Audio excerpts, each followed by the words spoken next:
Indo-Russian relations refer to the bilateral relations between the Republic of India and the Russian Federation. During the Cold War, India and the Soviet Union enjoyed strong strategic, military, economic and diplomatic relationship. After the collapse of the USSR, Russia inherited the close relationship with India, even as India improved its relations with the West after the end of the Cold War. Traditionally, the Indo-Russian strategic partnership has been built on 5 major components: politics, defense, civil nuclear energy, anti-terrorism, cooperation and space. These 5 major components were highlighted in a speech given by former Indian Foreign Secretary Ranjan Mathai in Russia. However, in recent years a 6th component, economic, has grown in importance, with both countries setting a target for $30 billion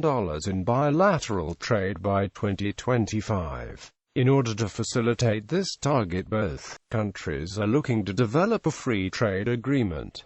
Bilateral trade between both countries in 2012 grew by over 24%. The powerful IRIGC is the main body that conducts affairs at the governmental level between both countries. Both countries are members of many international bodies where they jointly collaborate closely on matters of shared national interest. Important examples include the UN, BRICS, G20 and SCO, where India has observer status and has been asked by Russia to become a full member. Russia has stated publicly that it supports India receiving a permanent seat on the United Nations Security Council. In addition, Russia has expressed interest in joining SAARC with observer status, in which India is a founding member. India is the 2nd largest market for the Russian defense industry. In 2004, more than 70% of the Indian military's hardware came from Russia, making Russia the chief supplier of defense equipment. India has an embassy in Moscow and 2 consulates general.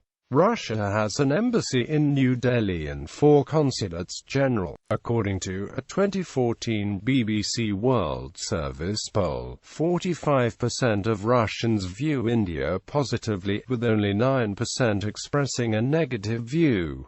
Soviet Union and India. A cordial relationship with India that began in the 1950s represented the most successful of the Soviet attempts to foster closer relations with Third World countries. The relationship began with a visit by Indian Prime Minister Jawaharlal Nehru to the Soviet Union in June 1955 and Khrushchev's return trip to India in the fall of 1955. While in India, Khrushchev announced that the Soviet Union supported Indian sovereignty over the disputed territory of the Kashmir region and over Portuguese coastal enclaves such as Goa. The Soviet Union's strong relations with India had a negative impact upon both Soviet relations with the People's Republic of China, including Indian relations with the PRC. During the Khrushchev period, the Soviet Union declared its neutrality during the 1959 border dispute and the Sino-Indian War of October 1962. Although the Chinese strongly objected, the Soviet Union gave India substantial economic and military assistance during the Khrushchev period, and by 1960 India had received more Soviet assistance than China had. This disparity became another point of contention in Sino-Soviet relations. In 1962, the Soviet Union agreed to transfer technology to co-produce the Mikoyan Gurevich MiG-21 jet fighter in India, which the Soviet Union had earlier denied to China. In 1965, the Soviet Union served successfully as peace broker between India and Pakistan after an Indian-Pakistani border war. The Soviet chairman of the Council of Ministers, literally Premier of the Soviet Union, Alexei Kosygin, met with representatives of India and Pakistan and helped them negotiate an end to the military conflict over Kashmir. In 1971, the former East Pakistan region initiated an effort to secede from its political union with West Pakistan. India supported the secession and, as a guarantee against possible Chinese entrance into the conflict on the side of West Pakistan, it signed with the Soviet Union the Indo-Soviet Treaty of Friendship and Cooperation in August 1971. In December, India entered the conflict and ensured the victory of the secessionists and the establishment of the new state of Bangladesh. Relations between the Soviet Union and India did not suffer much during the rightist Janata Party's coalition government in the late 1970s, although India did move to establish better economic and military relations with Western countries. To counter these efforts by India to diversify its relations, the Soviet Union proffered additional weaponry and economic assistance.